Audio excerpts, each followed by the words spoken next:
Tenía un vacío muy grande en mi vida, en mi corazón, en mi alma. No sabía qué hacer, no había ningún motivo para vivir. El peor momento fue cuando yo me enfermé.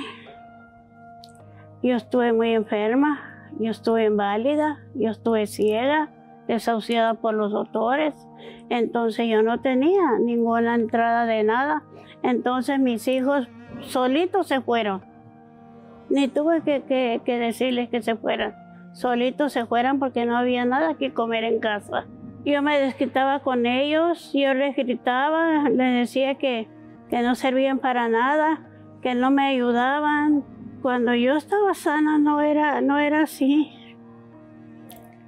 Mi carácter todo cambió cuando yo me enfermé, cuando yo ya no tenía remedio aquí en la tierra para el ser humano, cuando yo me desahuciaron. Y vino esa enfermedad que me quitó todo. Y fue un sufrimiento muy horrible.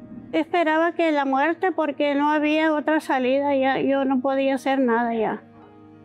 No podía trabajar, no podía ni siquiera tomar agua. Tenía depresión. Quería vivir en el segundo piso, quería aventarme para abajo. Quería terminar con mi vida. Me trajeron a la Iglesia Universal, mi sobrina me invitó y yo le dije, vamos. Entonces yo vine al $1 Million. Entonces ahí empecé yo, la cadenas que ni sabía que era cadenas, pero yo venía todos los días. Entonces ahí yo escuché del ayuno de Daniel y yo dije, ahora es cuando yo voy a recibir lo que tanto yo quiero, el cambio en mi vida, en mi alma y en mi corazón y adentro de mí. Yo oraba a la noche, a la medianoche en la Biblia, a las 3 de la mañana, versículos pequeños, pero oraba.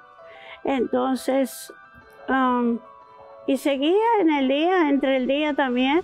Dios me limpió de adentro para afuera, me limpió toda, que cambié todo. Cambió mi carácter, cambió mi vida por dentro. Empecé a ser una buena madre con mucha paciencia. El día que yo recibí el Espíritu Santo, yo fui la señora más feliz que nunca había sido.